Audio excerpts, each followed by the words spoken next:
Hi everyone, it's Miss Mayorga. It's been a while since I posted another video because we've been working on our project, but we are moving on to the next lesson in our Unit 3.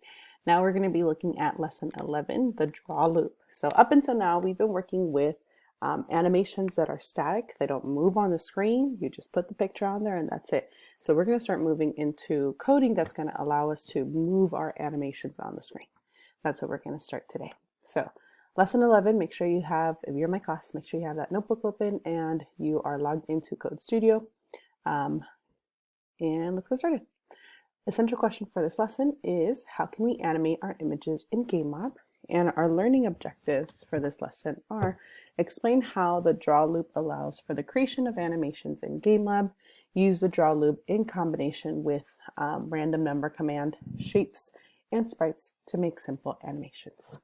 Let's go ahead and get started. For this lesson in my class, we're going to be working on bubbles 1 through 9. For bubble 8, you will get to choose 2 activities to complete. And for bubble 9, that's the one that I will be grading for our class. Bubble 10 is an optional challenge. All right, anywho, move on. Lesson 11, the draw loop. Let's get started. Overview. You can move on from here, click continue. Here we have a video, so go ahead and pause my video, watch the video on code.org, and then come back to me. All right, hopefully you watched the video. Let's go ahead and continue on. And moving on to bubble 3. Random, but today's March 1st, the day I'm recording this video. And I just can't believe we're in March now.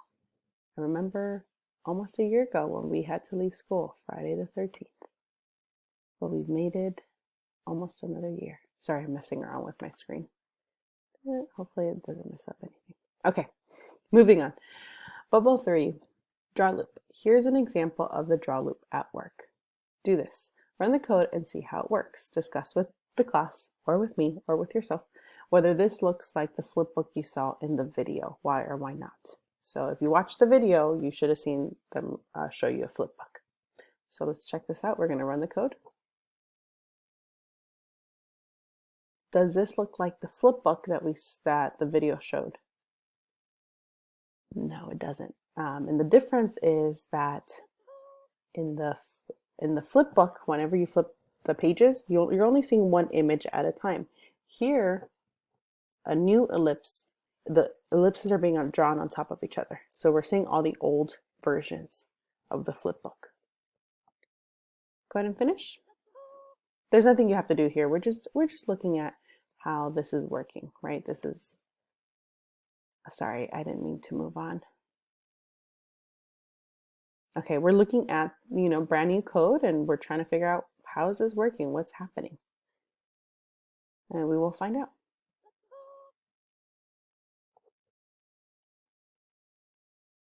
Using the draw loop, now it's your turn to do some work with the draw loop. Remember that the code inside the draw loop is run by GameLab over and over again. Do this. Add code to this program so that your drawing has orange circles being drawn too. Move on when your program looks like the picture to the right. So right now we have green circles being drawn. If we take a look at our code right here, let's see what's happening. So our draw function, our draw loop, it's going to follow the steps that are in here in order, and then once it gets to the bottom of the steps, it'll go back to the beginning of the instructions, which is why it's called a loop. It goes on forever and ever and ever and ever and ever unless you tell the computer to stop. So right now, what are we telling the computer to do? We're telling the computer to draw circles, right? Fill, green, ellipse, random number for the x coordinate and random number for the y coordinate. Remember, this is x comma y, random numbers. And that's how we get green ellipses being drawn randomly across the screen. Our task is to add code so that orange circles are also being drawn. So what instructions do we need to add in our draw loop? Hopefully you said something about fill color, right? We need to tell the computer to draw, after it draws a green circle, it should draw an orange circle. And we have to give it the block to draw an ellipse. So grab that ellipse block.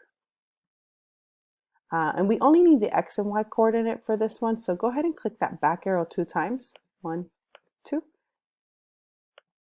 And for X and Y, we're going to do the same exact thing that's already here for the green ellipse. So we're going to use that random number block for X and Y. So go to your math section, random number. That way the computer chooses a random number between 0 and 400 for the X coordinate and also a random number between 0 and 400 for the Y coordinate. So now it's going to draw a green circle, orange circle. Go back to the beginning. Green circle, orange circle, green circle, orange circle. So we should see something similar on the screen. Ta-da! There's my code again. Sorry, my face is covering the code. And that's it. Go ahead and finish. Continuing on to bubble 5.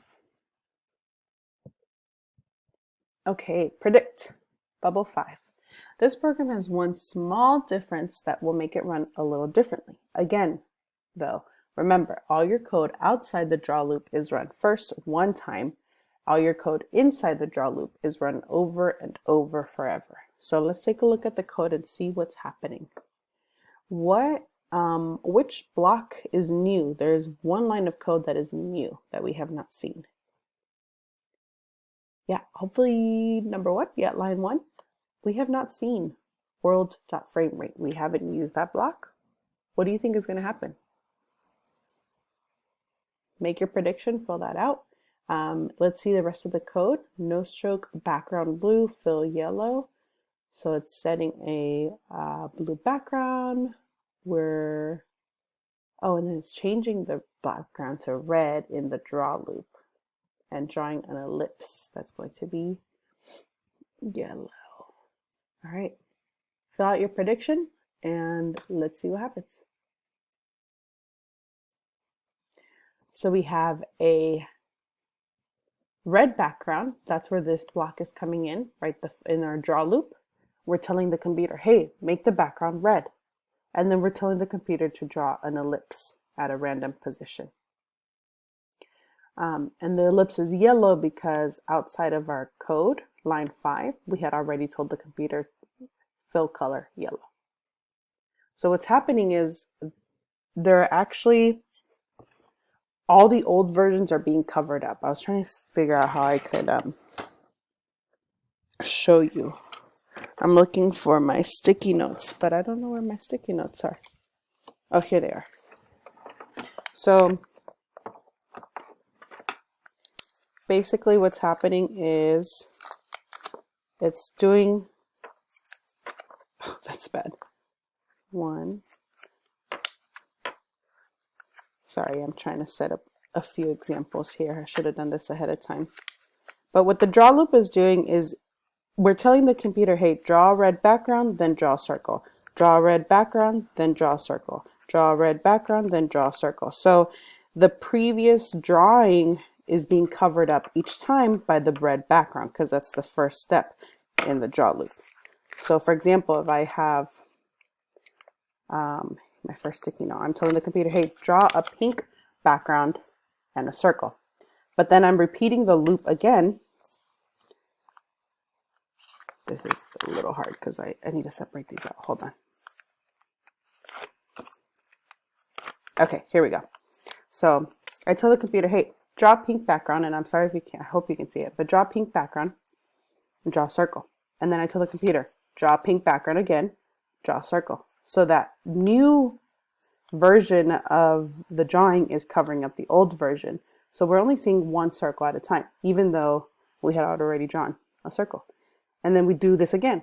Hey, draw a pink background, draw a circle, right? So it's covering up the old circles so that you're only seeing one circle at a time.